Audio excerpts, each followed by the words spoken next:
Oh my, starry-eyed surprise. Here's the explanation for the new and improved starry-eyed surprise. First I'm going to go into the handling. Afterwards I'm going to tell you how you can get into this, because that's one of the benefits. This trick can be done from a shuffle deck, and you set it up right in front of the audience. A little bit about the lineage and the history. The obvious inspiration for this is initially Cliff Green's Phoenix Aces. Gregory Wilson's done some work on that I really enjoy. Lee Asher's Thunderbird is a very nice open-handed 4-ace production. Those are where I drew the inspiration for this routine. The setup. The setup is 4 aces, 2 colors, and 2 of the other color. Doesn't matter red or black, which is which. And the second from the top, the third from the face, is going to be flipped over, reversed. So in this case, I've taken spades, flipped over the clubs, hearts and diamonds. These cards are going to go into tenkai. It's very important I show you, this is slightly modified tenkai. Normal tenkai grip, if you were to take one card, and I'm going to show you an exposed view here, place it into tenkai. Tenkai, if you catch where the thumb is, notice how the thumb is almost at the corner. Kind of really got to zoom in. Right at the corner, you can see it. Now, the way that I want to do this, I want to move that card about 1/8 of an inch forward, so that I have a little ledge there. If my middle finger were to curve in, my middle finger could grab that card. You don't want to be grabbing it right at the extreme corner, because otherwise your middle finger, when it curls in, can't grab an edge. So it's slightly deeper. Okay? There's a little edge after your thumb. Now, you're going to have those 4 cards in that type of a tenkai grip. I want to get real close up so you can see where that is in my hand. Kind of move around here so you can see how there's a little ledge there for my middle finger to grab. And now the angles. Thankfully, one of the benefits of this routine, you're almost never in tenkai. You're in tenkai for a slight bit of one phase and a slight bit of another phase, and both are covered, totally covered. The angles on this, your hand is going to be pointing with the back of the hand at the audience. You can do this with almost, can't do 180, but I would say 150 with a little bit of turn. Your best angle is going to be, if this is 12 o'clock noon, whoever's at 1 o'clock or 2 o'clock is perfect. So you want to position your audience in front of you and turn slightly to your left. And that's going to be the best angles on this, because the back of my hand is facing you. You don't want to be too much down to your flash. You don't want to be too much like this to your flash. Just the back of your hand's pointing right at their eyeballs. Now, the first ace, I'm going to go through this ace by ace. For the first ace, I like to wave over my left hand, show it empty. My left hand is then going to turn over, and it's going to look like the ace gets produced from my left hand, pulled out. Here's the work on that. While in tenkai, my thumb is doing all the work, pushing the cards against my palm. My middle finger is going to curl in. Right there, it's going to pull the card ever so slightly out, and it's going to pull it against the flesh of my forefinger. I'm going to do this slow, kind of zoomed in so you can see it. You can see how it's going. And as I pull it out, my thumb is going to grab the remaining 3 cards, and it's just going to be pinched with my middle finger. My thumb is going to grab the outside, the back. My forefinger is going to grab the face, and it pivots it out using my middle finger as the leverage point. And I know that sounds complicated. When it's in your hands, it's going to be much easier. You'll get a feel for it. Middle finger pulls the card out, kind of a mouthful, pulls it out. It's pinching it against the flesh of my knuckle, of my first finger. Your thumb has to re-grip, otherwise you're going to drop the cards. Your thumb is re-gripping to hold those 3, and then as your thumb grabs, your middle finger is going to pivot it, kind of from your angle clockwise, about 90 degrees. So at a slowed down pace, kind of exposed so you can see it, it's going to go here. Your left hand covers, so they can't see this, and then your middle finger's going to go in, pull it out, and it's going to look as if it's just being produced right from your left hand. Now the other 3 cards should still be in tenkai. You've got this card. I like to bring this up for a split second, and it's timed to my pattern, where 1 ace or 2. And now here's the next phase. Your middle finger is going to move in. This is arguably the toughest phase of the routine. So once you get this one down, the rest is all downhill, because this is kind of a knack. Your middle finger is going to grab the corner, outer left. This is why you need your thumb more in. It's kind of a modified tenkai. It's going to pinch. It's going to angle the cards off the flesh. This is the flesh I'm talking about, right here, just outside of your ring finger. It's going to pivot the cards to the point where your thumb can grab the inner right corner. So it's going to be this corner is where your thumb grabs, your middle finger's up here. So you want to get from this position to your thumb grabbing.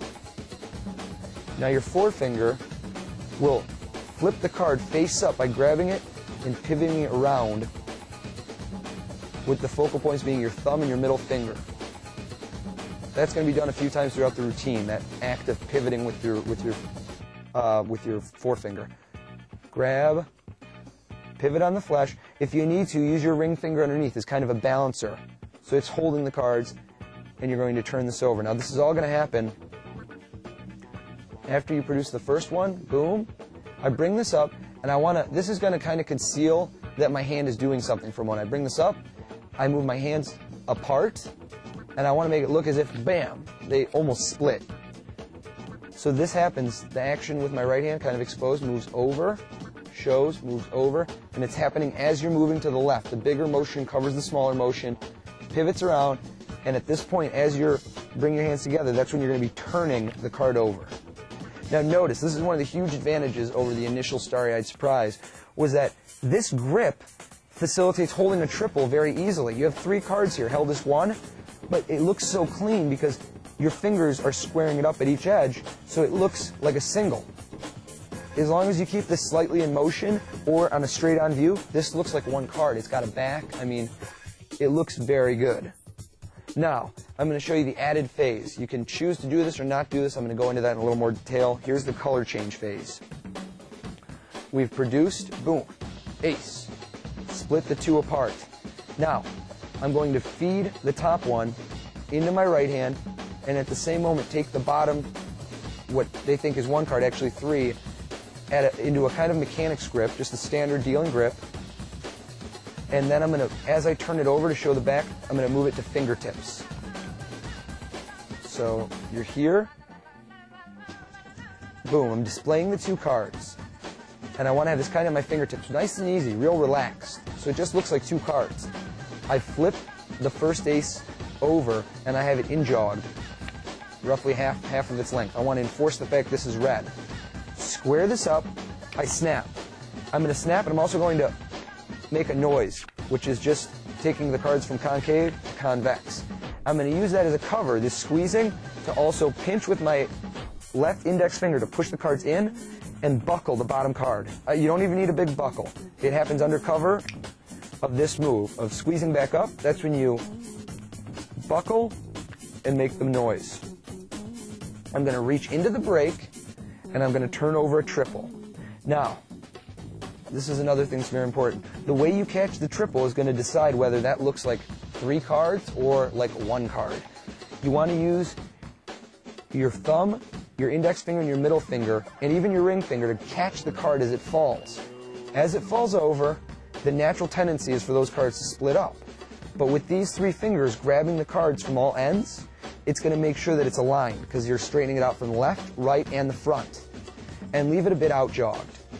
Then I come up from above, and my right thumb is going to grab the inner right corner, my middle finger is going to grab the outer left corner, and I'm going to pivot using my forefinger, kind of like before, the card face down, and then back around to face up. I'm going to do that, and I'm also going to turn over this card. The way I do that is I turn it over using my left forefinger underneath, and then I'm going to take my thumb and flip it back. Now it's very important, the timing on this, I don't do both of those things at the same time. That's too confusing for the eye. What I want to do is move the attention from one set of cards to the other. It lessens the chance anyone's ever going to catch that it's a triple. I start this, and at the moment that I've turned this over, that's when as it's going back to face up, that's when I start doing it with the other one as well. I know that sounds a little complicated. I'm going to do it in slow motion. Watch. Here, here, here, and then they come back together on top. That's the color change phase. We can skip that entirely. I'll show you how that goes. Now, I grab it from above in a biddle grip, and we're going to go on to the 3rd and final phase, the production of the last 2 aces. I like this little display. It's nice and clean. It's usually covered by patter, where I say, you know, the 2 aces. Now, I can't complain. 2 aces, but you know what's even better than 2 aces? And then I produce the next 2. As I turn this over, here's what's going to happen. My middle finger of my left hand is going to kick the bottom card of this triple over to my right. Over to my right. Just literally just a fraction of an inch, eighth of an inch or so. And that's going to go in between my pinky and my ring finger. It's going to get caught. I'm going to do this big time exaggerated here so you can see it. This is exaggerated. It's going to get caught right in there. This is almost like a deliberate side steal type of move. At that point, you're going to pull away. And that card is just, all it's being held by is your middle finger and in between your pinky and ring finger. I'm going to show this from underneath here so you can really get a good view. This gets pushed over and caught. This just happens in a fraction of a second. And now from above, I pinch the two aces, what they think are two aces, and my right hand is going to carry that card away and squeeze it back, almost into tenkai. I don't even really put it into tenkai, I just squeeze it back into my hand so that I can cleanly show a hand that's pointing. In reality, the card is held here, right in this situation. I'm going to point, and now I'm going to produce this card. Very easy to do. From this position, all you're doing is reaching in with your forefinger and middle finger, grabbing it and extending. I point, and I'm going to time it so that at the same moment that I pull this card out, I simply spread the top ace over, showing that other one. So it's like right at that moment, bam, you're going to produce two face-down cards. This one, I like to make a sound. I like to snap it out usually. The next one I pull over, I flip around, and I like to spin. I think it has a nice little fluid just motion where you just produced the two last ones. The spinning is a knack. This is taught in Stealing Pips in great detail. I'm going to give you a quick overview on it, but all that's happening here, your forefinger is going to push the card slightly clockwise, and then it's going to retract and pull it counterclockwise. It's a knack. There's no good way to explain it other than to experiment. You push it over, and then you're going to release, and the card's just going to spin on your middle finger. This card is simply spinning around on my middle finger balanced. The momentum to do it is by pushing it slightly clockwise and then reversing that motion and letting go. Sometimes you get a really good spin if it's just balanced right on your finger. At first you'll probably get this where it doesn't really move, you can't get it to spin. Afterwards it'll fall, and after you practice a little more, it'll start to spin nicely on your finger. Boom.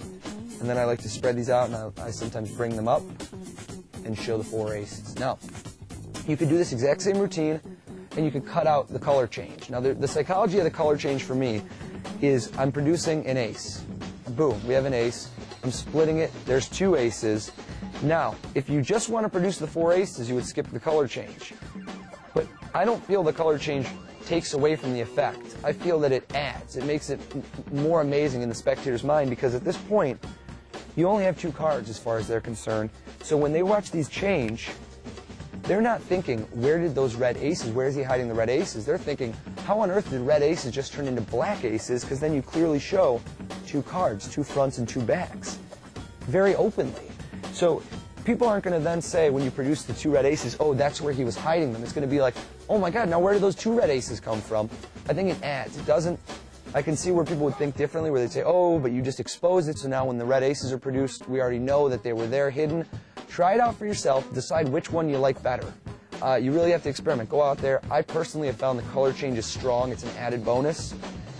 And at the end, the production, boom, bam.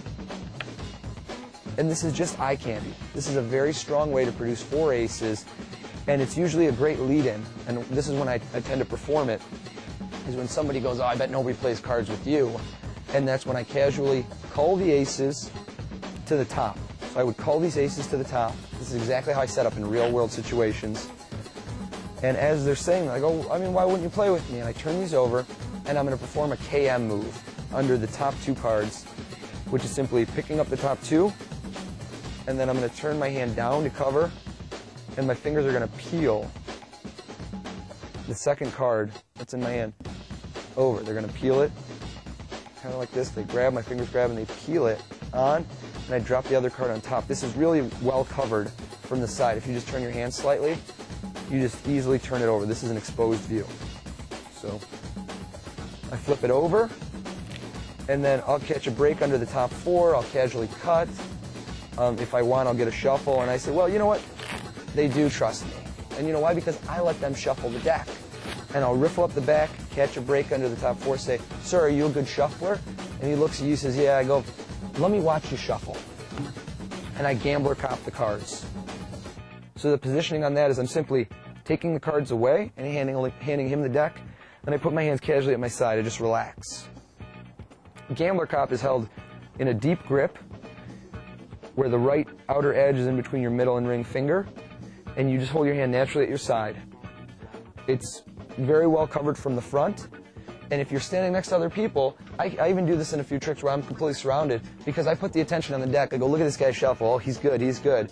And then while he shuffles, I say, okay, give it a cut too. And then I'll bring my hand back over, and that's when I'll pop this card, all of these, into my hand, into the modified Tenkai grip. I just let my hands come together for that moment, and I'm done.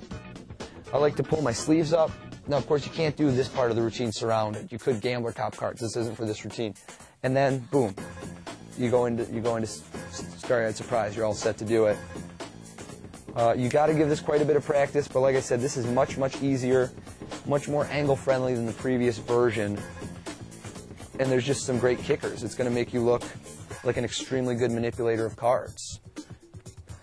Here's another method of getting into Starry-Eyed Surprise if you don't feel comfortable gambler copping yet, or you just don't like the move. You can also do this, like I said, in the middle of a routine. You get the four aces on top, you have the second from the top turned over, and you establish a break under the top four cards. Now you can just as easily kind of just put your hands together on top of the deck on the offbeat, and you can Tenkai the cards. Just let them pop off your fingers, and with your thumb, grab them. Just the easiest way you can possibly imagine. That's it. Just grab them right off, lay the deck down, and you're ready to go. You can pull a sleeve up, pull the sleeve up, just mind your angles, back of the hand towards the spectators, and you're ready to begin the trick. So that's an alternate way of getting into Starry-Eyed Surprise. That's it. Starry-Eyed Surprise.